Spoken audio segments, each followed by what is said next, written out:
जब तक कि समाधि स्थल पर बाबा जी का मंदिर नहीं बन गया। ये याद रखने की बात है, जबकि इस प्रकार का लेखन यूँ तो आसानी से मिट जाता है।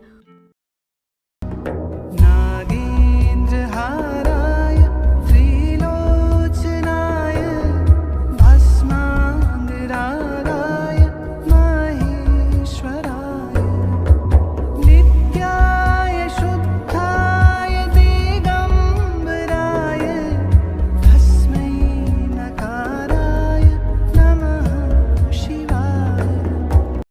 रक्षा सूत्र चैनल पर सभी भक्तों का स्वागत है। हम सभी भक्तों को महाराज जी की अद्भुत पावन कथाएं सुनाने जा रहे हैं। कृपया सभी भक्त ध्यान से सुनें। मेरा उस वक्त कोई नियत पेशा तो था नहीं और आर्थिक रूप से मैं एकदम टूट सा चुका था। इस वजह से अक्सर माँ की सोबत पाने और विचलित मन के सुकून के लिए वो जहाँ कहीं भी होती, चाहे वृंदावन या कैंची या कहीं और भी हो, तो मैं उनके पास भाग जाता और उनके सानिध्य में राहत पाता। जब कभी भी मेरे मन में हुक उठती उनसे मिलने की, तो किसी तरह से उनके पास जाने और वहाँ से लौटने भर के पैसे का इंतज़ाम हो जाता।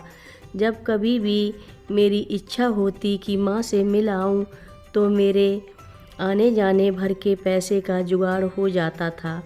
परंतु जब लगातार पैसे की तंगी मुझे अखरने लगी और उसके कारण मेरे लिए उस अभाव को सह पाना कठिन हो गया, तो मैंने सोचा कि मेरे लिए यह बेहतर होगा कि मैं माँ के सामने बाबा जी के आदेश का पालन न कर पाने वाली अवज्ञा और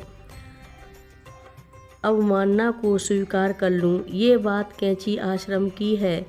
जब मैं माँ के पास बैठा हुआ था और तब मैंने उनके सामने अपना दिल खोला और कहा कि मैं किस प्रकार बाबा जी के सामने हनुमानगढ़ी और ब्रह्मचारी जी को पैसे देने के बारे में दिए गए अपने वचन को निभाने में असफल रहा हूँ।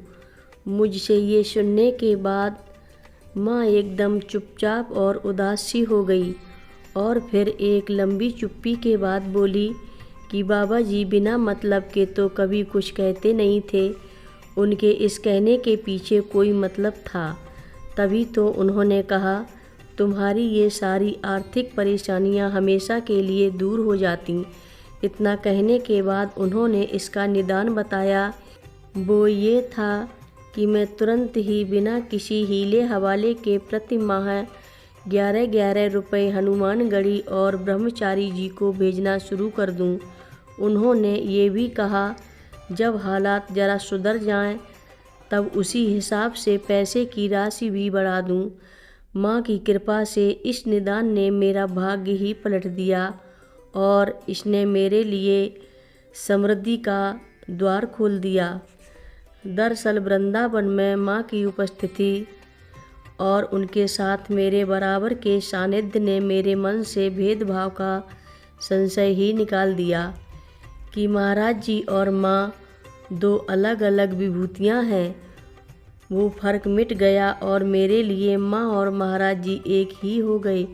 इस प्रकार की एक अभिनव अभिन्नता के पैदा होने और जुदा जुदा के भाव के मिट जाने से आने वाले वक्त में उनके साथ साथ मिलकर चलने में मुझे बड़ी मदद मिली।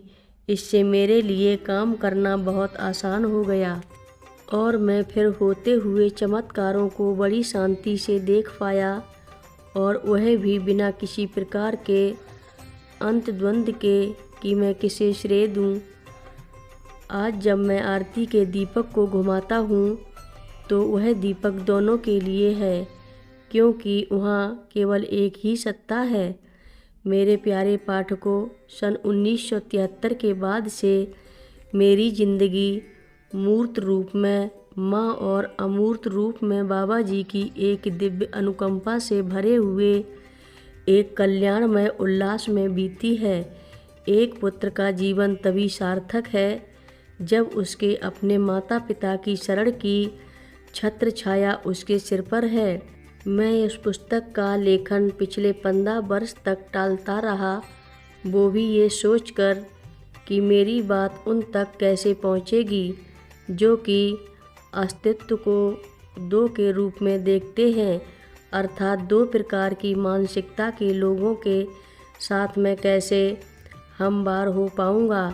अब मैं इसे लिखने का साहस जुटा पाया हूँ क्योंकि मुझे डर है कि आगे आने वाले 4 या 5 सालों में मैं कहीं अपनी स्मृति शक्ति ही न खो बैठूं।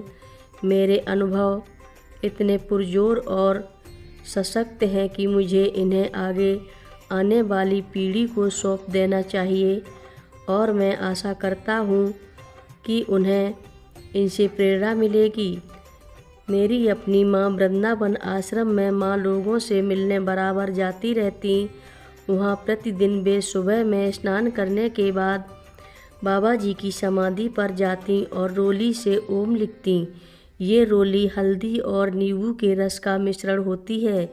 ये देवी देवताओं के मस्तक पर लगाई जाती है और विवाहिता नारियां अपने विवाहित होने के प्रतीक के रूप में इसे अपने मस्तक पर लगाती हैं।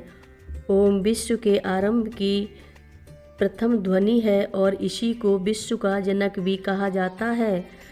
जब मेरी माँ दीपावली की सुबह को अपने कमरे से बाहर आई तो क्या देखती है कि बाबा जी अपने पूरे कद के साथ समाधि पर खड़े हैं और जब उसने दोबारा ध्यान से देखा तो बाबा जी गायब हो गए थे।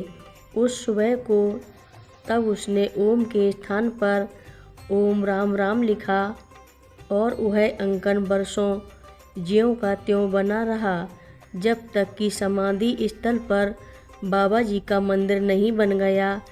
ये याद रखने की बात है, जबकि इस प्रकार का लेखन यूँ तो आसानी से मिट जाता है और वो जगह हर रोज़ बराबर पानी से धोई जाती थी।